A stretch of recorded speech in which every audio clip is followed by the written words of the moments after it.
putting the boxes upright opposite to what you do, we find that the whiskey jacks will come in and they hang upside down on the bottom of the box and pack up the meat. And of course, they're always making a lot of noise, and that also attracts the martin. Yeah, I've tried that kind of stuff. Like, I mean, I cannot have them open. That's the second reason why mine are upside down. I'd have a dozen whiskey jacks every trip. Like, I mean, the birds would be in there all the time, and I'd be catching them, and I don't want to do that. I know some people that don't have any problems with it. Fellows over in BC don't have any problems with catching whiskey jacks, but so I had one a few years ago that actually flew up into the box and got caught. You know what I mean? Like, it's like, well, okay, he was determined. I guess you can't stop everybody from committing suicide, and that's what he did. But if I leave them up there, I mean, I would have them all the time, right? I like to set mink box on top of a beaver dam, right? I don't like it to be below the beaver dam because beaver dams can fluctuate so bad in the winter here. Sometimes a lot of water goes down there, and your box might be 6 inches under ice by the time you come back. So I like to set it right on top of the beaver dam, right on the edge of the ice. And usually at the crossover, there's a little trickle of water. You can hear it running. Sometimes you can see a little bit of opening. And the mink, of course, when they travel up, that's where they come. It's right up there, and they find a way in underneath that dam. Well, if I have a box sitting there, then you catch mink. That's one of my hot spots. That, or they climb a tree where and get into a martin box. But that's occasionally I'll catch a whiskey jack or a magpie. I don't mind magpies. There's nothing special about a magpie, but they will land there, and then they'll manage to hop their way into that trap and be done. So I have to be really careful. I don't want to have a bunch of incidentals, right? Right. No, that's just that's a waste of an effort. And we catch the odd whiskey jack, and not very many, maybe 5 or 6 a year, the most. Yeah. We Another unusual. We caught an eagle once. A bald Really? eagle put his head in the martin. Yeah, and I actually kept it, and I got it. I got the paperwork and got it mounted. I didn't want to go to waste. I see But it. I see it there. Yeah. Yeah. yeah, whoever thought an eagle would stick his head in there. You never know what's going on. I had a lynx. This particular lynx here. This guy here. He got caught by putting his paw in the martin box. Yeah. Yeah, Yeah. that happens once in a while, but not I, very often. I don't have it happen with lynx. Like, lynx will check out my martin boxes often, and I have a habit of setting a lynx pen right next to a martin box. But they'll walk up and they'll go look at it, and I've always wanted to do a step up set. Where you take and put a short little stump on the tree. My martin box would be up here, and Yeah. and I want to have a step up there, and like a little stump that they would step up on, and because they'll take and put their feet up on it, to sniff what's going on. If I have that step up there, then with a foothold on, it'd be an easy way to catch a martin or catch a lynx. And I mean, that was very common in this country back in the old days of trapping. The only problem is I got to check that every 48 hours, and that's just not possible to do. So, I do set them up when I go out at Christmas time, and I'm out there for a couple of weeks. Well, I'll set them up then, and it's a lot of fun. I haven't caught enough of them yet to make a whole show on it, but I should show a couple of them because it is cool. It is cool. Just they're curious, but I've never yet had one climb the tree or go into a box or get caught by foot. Never had that. I had, I guess the worst I've had is a wolverine, and he went. Oh wow. Yeah, well, he went and he smashed a bunch of boxes, just tore them apart, and I don't know how they do it, but he tore the martin boxes apart without springing the trap. So I don't know whether he managed to hook that trap out first, or it fell out, or whatever. Grizzly bears do the same thing. They get the trap out of the on the show this year. You'll see where we had a grizzly bear that robbed a fisher trap. Anyway, he did it on like three of them and crushed them in that. And then on the fourth one, he got caught. He got caught. He had the 120 on his foot. Well, then he fought and struggled and all that, and he got loose. He pulled the nail out of the tree, and he's gone with my trap, and of course destroyed the box. He goes in the next two boxes in a row. He absolutely destroys, take the meat and everything else. And on the last one, he left the trap that he'd had on his foot. I don't know how he did it, but I'm so glad he did. But meanwhile, before he had that trap on, he had walked right by a Wolverine set, which had a big chunk of bait there, and like half a beaver hanging in there, and a 330 and everything else, was designed for him. But he wasn't interested in that. He was interested in those martin boxes. And I often wonder. I've thought about that, and I was wondering if it had anything to do with my lure, because when you do a big bait site for lynx and wolverine, you never put a lure on it, right?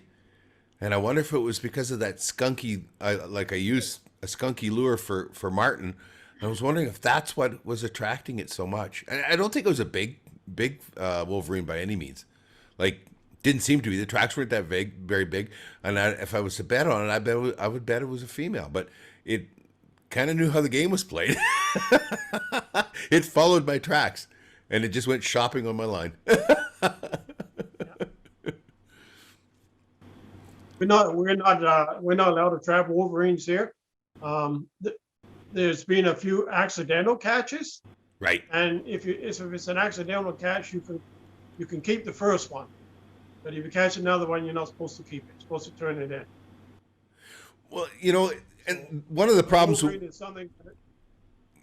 Go ahead. Yeah, I've always wanted a wolverine, and a friend of mine had one for sale, ready mounted. So he wanted quite a bit of money for it, but I ended up buying it because I had to have it. Yeah, they're a cool animal. And where there's lots of wolverine, they are as dumb as Fisher. They are just as brazen as Fisher are. Like a Fisher's probably the easiest to catch. Martin isn't that hard either, but Fisher are, where a martin might stop and look at something, a Fisher just charges right in. Well, that's a wolverine. But the problem is that you don't have a lot of wolverine, except, you get northern Alberta and into the territories. They have lots and lots of wolverine. Well, you talk with Devin, I think he got 21 wolverine this winter. There's nothing hard about catching wolverine. He sets all his, our 330s set in a milk crate. There are people that go about and saw a hole in a giant log to put the trap in and all that. They're just making themselves a bunch of work. Another some guys that we've had on the show, the Schaubs, they use 4-foot stucco wire, make a cage this big, put a 330 in the front, and usually hang a big chunk of lynx in there. And the wolverine really like to eat lynx, and their whole idea is that sometimes the wolverine will climb the tree and jump in, and they get it on the way out, or the wolverine thinks that the cage itself, that metal is what should be avoided, and so then it just goes to jump through the 330, right? But they're not, where there's lots of them, they're not that bright. So I don't know whether where there's not lots of them, why they seem to be smarter, or it's just because we want to catch one so bad. I don't know. I know they have them north of here, north of Red Lake. And Yeah. They actually do, I think they follow them and study them up there. But yeah, very rare to see one around here. Yeah. It's rare on my trap line, and mostly because I don't have a lot of elevation on my trap line, which is unusual.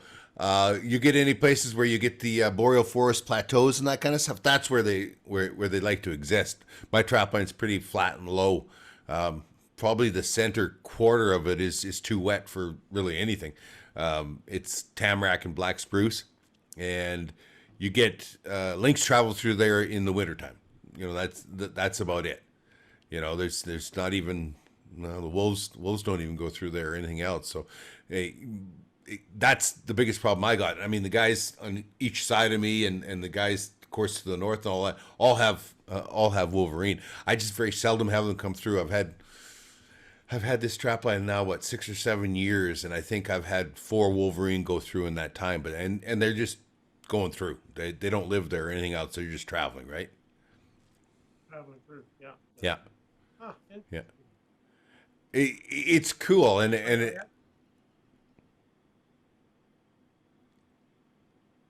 go ahead. cool. I actually obtained a second trap line this year as a helper, and I actually live on it. My house is on the trap, which is kind of cool.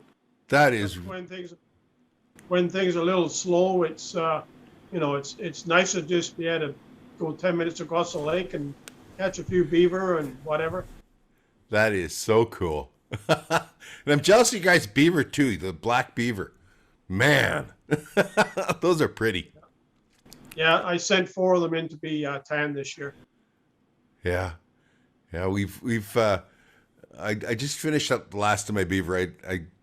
I can't keep up to them in the wintertime, and then in the spring we do a lot of shooting because the oil companies on the trap line they always want the beaver taken care of by the roads, but I can't put traps out.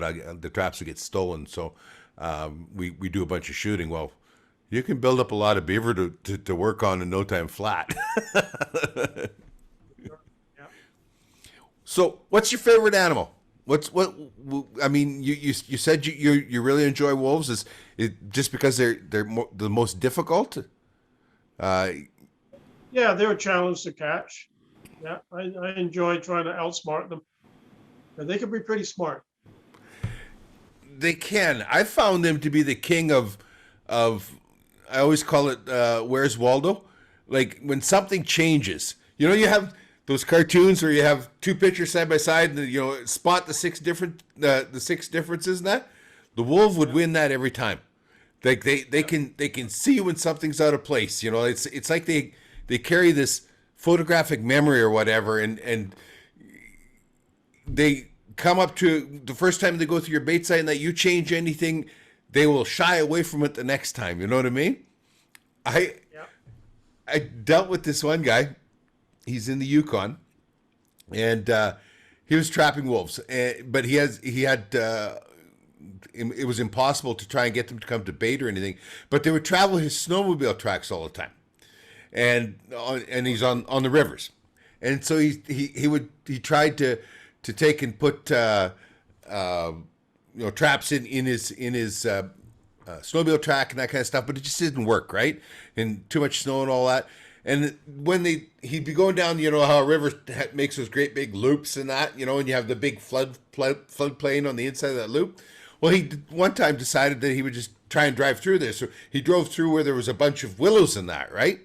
Well, and it was perfect then. As he drove through, he could set snares off of these willows because if they're going to follow his snowmobile track, they were going to be within reach of his snares, right? And he says it was great, and they would take and start that way, and then they come back to his trail and head down the river in that. So he took it. He would take a skinned marten carcass. I love it when people think this stuff through, and when it works like this. He would take a skinned marten carcass and he would drop it on his snowmobile trail, right where the other trail took off and went through the willows, and they would not go anywhere near that skinned carcass, and they would take his trail through the willows, and then he'd catch them on that flat in those snares. But it took that Okay. skinned marten carcass to be there to make them go on a different trail, And another guy. Interesting. Oh, I found it fascinating. I just found it fascinating. I thought, how did he come up with that idea? Like I like that somebody who has that ability to understand the animal. Another person, and do you blind snare for your lynx much or? No, I actually tried those wire cages that I Yep. saw on your show. Yeah. So I tried those, and we don't catch a lot of lynx, No. but they do work. Okay. What? Uh, yeah. And then I've actually tried the milk cartons, but I haven't had any luck with the milk cartons. I don't get many lynx shoving their head in a 330. Not many at all. I think last year I had two, and I think I had my quota of 22 lynx. I don't know. I shut down about 3 weeks early. Like I had about 3 weeks of seasons left when I ran out of quota, and only two of them stuck their head in a 330. But one of the things I like to do is I set a blind snare on my trail, right? Because lynx follow your snowmobile track. They like to wander along. They're lazy animals and they like to wander along. So when you go through something thick or whatever, it's always nice to throw a little bit of blocking in and throw a snare there, a blind snare, right? Well, the wolves will follow my trails too, and they come trotting along, and you can see them hit the brakes. It's like a full skid and everything, and then they go out through the woods and around. And it is just amazing that that they can smell that snare and everything, and they go around it. And I was telling my buddy about this, and he says, "Did you set a snare for them?" I says, "Well, they just went around that." He says, "No."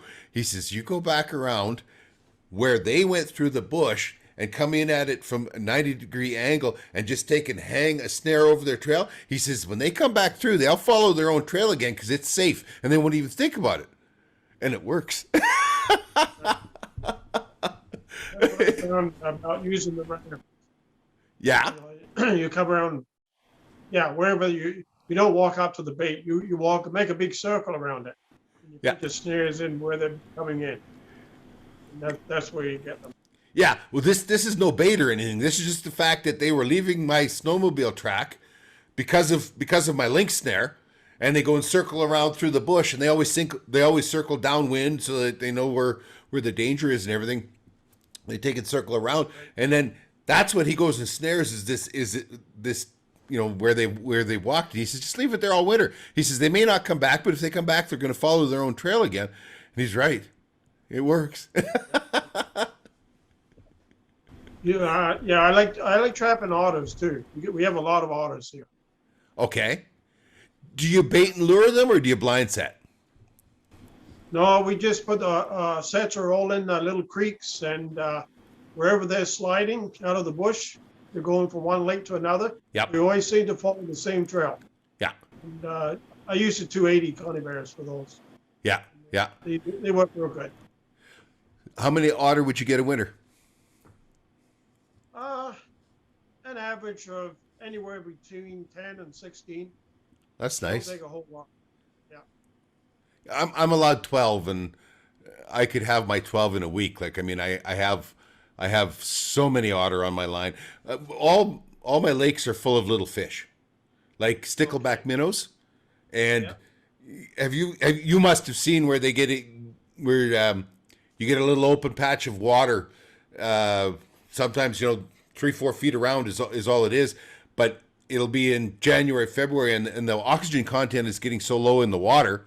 All the minnows are up there guppying, getting air, and the otters are in it, and they're just laying on their backs, and they're just mowing down on these. They're just chewing on them. I actually took otters to a biologist from the U of A. He's doing a study. I got to get a hold of him, too. This reminds me. He's doing a study on parasites that affect mink and otter.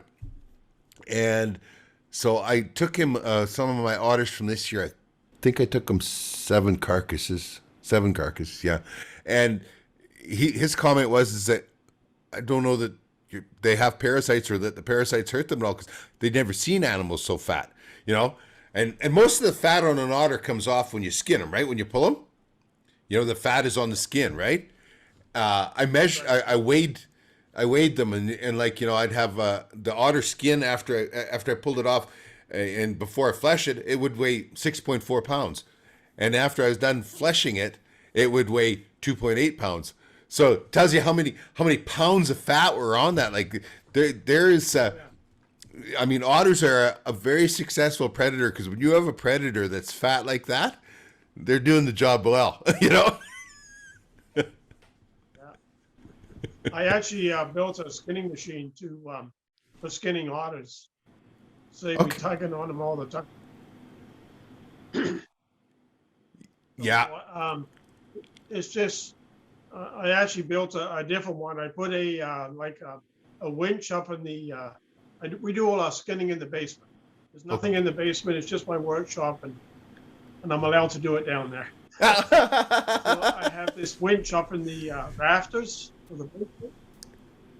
And then in the cement floor, I have the bar with the vice grips on them. Yep. So you skin out the back legs, and you grab the fur in the vice grips, and then you have a hook hooked up to the winch. You just press a button that pulls the skin right off the hide. Yeah, I do a similar thing, and like otter are one of those animals that you have to pull. Like, I mean, I can do lynx and coyote and all that by hand, but otter, the arthritis in my hands flares up in a big hurry. They're a lot of work. Yeah. And my beavers, I flesh all my beavers on my knee. You do. With a knife, that Swiss knife. I forget the name of it now. But it's a super sharp knife, and I got a TV set up down there, and I got a movie or something going. I got a towel on my leg, and I just sit there and I just take my time. I can flesh a beaver in about 15, 20 minutes. That's cool. I don't know what I do wrong. I'm not really good at doing it by hand like that over my knee. And it kind of frustrates me because like Jackie Wirtz is who I watched, I've filmed. I mean, the guy skins a beaver in a minute and a half, and he fleshes it in about 2 minutes. And I watched him, and he is so good at it. I don't know how sharp his knives are or whatever, because he goes at it so fast, and the fat and the gristle and that just fly off of it, and it doesn't do that for me. And I'm really good at sharpening things, but then I end up nicking stuff, right? And it just doesn't work for me. So I two-handed flesh on a beam. That works for me for beaver. Yeah, I also have a beam. It's like a big piece of 12-inch pipe, and it's split, and it's made to hold the legs of the beaver. And after I fleshed it, I just go over it with a fleshman knife, just to take up any that I missed. And once I've done that, then I put them in the sink, a little bit of warm water, a little bit of soap, and I wash them off. Get all the mud and any blood and anything out of the fur. And then I have a couple of spinners. And I drop them in there and I spin all the water off, and then they're ready to board. And they come out just beautiful. So where did you get your spinners? I just went online and looked for secondhand ones. It's kind of like a little drum. They're like a dryer, but all they do is spin around, spin all the water out really fast. And they work slick. Oh, I got to find something like that. Board it right away. No kidding. I've tried to find old ringer washers and stuff like that. I want one so bad. Like especially for coyotes. Like coyotes are beautiful and that, but they can sure be stinky and dirty in the beginning, right? Once you get it. I even wash the wolves off as well. Yeah. Get them in there. Yep. And then for the marten, I built a drum. With sawdust inside. Yeah. And I do my own drumming before I skin them. Before you skin them? I run them in the drum for about 3 or 4 minutes, and it helps loosen up the fur a little bit, and it just takes any dirt out of the fur, makes it look a little nicer. Okay. I'll have to send you some videos of my stuff. Yeah, that would be cool. Yeah, you bet. I want to, beaver would be one of those animals that I would like to wash and spin. I don't like to, pardon me? What was that? Uh-oh, did we freeze up here? No, I was losing your sound a little bit. Yeah. Okay. Yeah, it says that we're getting unstable here. Well, maybe we'll call this an evening then. Well, we've been over an hour. We'll try this again. Try this again one day. It has been Wonderful talking with you, Andrew. I got to ask, was it worth it moving to Canada to go trapping? I I have no desire to go back to England at all. Even though my family's there, my brother and sister, and my parents are still alive. There's no way of moving back to England. This is home. Yeah. Oh, that's good. That Home on the trap line. yeah, and Canada needs more people like you. Also, It has been a pleasure. Thank you for spending the time, and I'll probably get this up next week sometime. Okay? Because I'm heading to the trap line tomorrow.